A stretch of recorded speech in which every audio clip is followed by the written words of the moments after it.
এতদিন শুনেছি সন্তান পিতার হক পালন করে, কিন্তু ছেলে জন্মের পর বাবার কি কি হক আছে একটু যদি বলতেন। এটা কিন্তু খুব জরুরি বিষয়, কারণ আমরা ওয়াজে অলওয়েজ আব্বা আম্মার খেদমত বলি, বাট সন্তানের একটা হক যুবক ভাইরা আছে না নাই? আছে। আব্বারা এদিকে তাকান, মায়েরা কান খাড়া করেন। আপনার সন্তানের হক এক নাম্বার, আপনার জন্য একটা সুন্দর নাম রাখবেন। নাম রাখে বল্টু, ঝল্টু, এসব কি নাম? হ্যাঁ, ইনকি মিনকি কি যে নাম রাখে ঠিক নাই। এইসব নাম রাখবেন না, নাম রাখবেন ইসলামিক। নামের অর্থ হবে সুন্দর, ঠিক কিনা বলেন? দুই, আমি একটু ওইদিকে না যাই, এদিকে আসি। আপনার ছেলেকে আপনি সঠিক সময়ে বিয়ে দিয়ে দিবেন।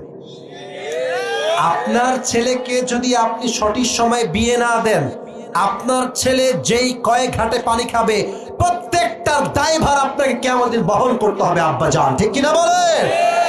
তিন নম্বর হক, আপনার ছেলের জীবনে যত বিপদ আসবে, আপত্তি আসবে, পরীক্ষা আসবে, যত যা আসবে, বাবা হিসেবে আর্থিকভাবে, মানসিকভাবে সব দিক থেকে আপনাকে সাপোর্ট দিতে হবে, ঠিক কিনা বলেন?